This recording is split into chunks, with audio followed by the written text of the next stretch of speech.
Hello friends, hi, welcome to Jyoti mini log. ನಾನು ನಿಮಗೆ ಇವತ್ತು ಗುರುವಾರದ ಸಾಯಿಬಾಬಾನ ವ್ರತ ಯಾವ ರೀತಿ ಮಾಡೋದು, ಹೇಗೆ ಮಾಡೋದು ಅಂತ ತಿಳಿಸ್ಕೊಡ್ತೀನಿ. ಪ್ರತಿ ಗುರುವಾರನೂ 9 ಗುರುವಾರ ತಪ್ಪದೆ ಉಪವಾಸ ಇದ್ದು ವ್ರತ ಮಾಡಬೇಕು. ಬೆಳಗ್ಗೆ ಎಲ್ಲ ಪೂಜೆ ಮಾಡಿಕೊಂಡು ಸಾಯಿಬಾಬಾನ ಸ್ಮರಣೆ ಮಾಡುತ್ತಾ ಸಂಜೆ ದೀಪ ಹಚ್ಚಿ ಆರತಿ ಹಚ್ಚಿ ಸಾಯಿಬಾಬಾನ ಪುಸ್ತಕ ಇರುತ್ತೆ ಅದನ್ನು ಓದ್ಕೊಂಡು ಏನಾದರೂ ನೈವೇದ್ಯ ಇಡಬೇಕು.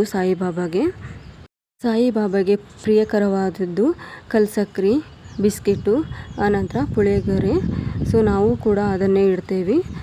ನಂತರ 9 ಗುರುವಾರ ಮುಗಿದಾದಮೇಲೆ 9ನೇ ಗುರುವಾರಕ್ಕೆ ಅನ್ನದಾನ ಮಾಡಬೇಕು. ಸಾಯಿಬಾಬಾನ ಮಂದಿರಕ್ಕೆ ಹೋಗಿ ಭಕ್ತರಿಗೆ ಅನ್ನದಾನ, ಸ್ವೀಟ್ ದಾನ ಏನಾದರೂ ಮಾಡಬಹುದು. ನಾನು ಕೂಡ ಪುಳಿಯೋಗರೆ ಮಾಡಿಕೊಂಡು ಮನೆಯಲ್ಲಿದ್ದ ಸಾಯಿಬಾಬಾನ ಮೂರ್ತಿಗೆ ನೈವೇದ್ಯಕ್ಕೆ ಇಟ್ಕೊಂಡೆ. ಅನ್ನದಾನ ಮಾಡೋದಲ್ಲದೆ 5 ಮಂದಿಗೆ ಉಡಿ ಕೊಡ್ಬೋದು. ಮುತ್ತೈದರಿಗೆ ಅರಿಶಿನ, ಕುಂಕುಮ, ಹೂವು, ಬಳೆ, ಬ್ಲೌಸ್ ಪೀಸು ಎಲ್ಲನೂ ಕೊಟ್ಟು ಉಡಿ ಕೊಟ್ಟು ಬರ್ಬೋದು.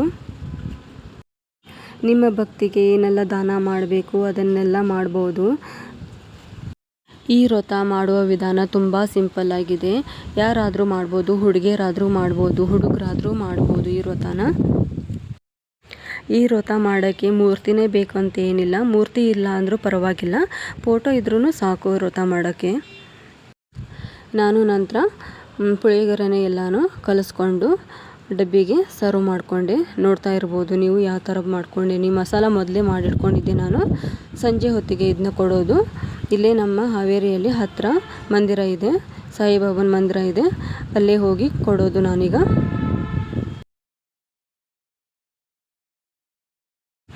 ನಾನು ಹೋಗೋ ಸಾಯಿಬಾಬಾನ ಟೆಂಪಲು ಇದೆ. ಇಲ್ಲಿ ನಮ್ಮ ಹಾವೇರಿಯಲ್ಲಿ 4ರಿಂದ 5 ಟೆಂಪಲ್ಗಳಿವೆ. ನೋಡ್ತಾ ಇರ್ಬೋದು ಈ ಥರ ಅನ್ನದಾನ ಮಾಡೋದು.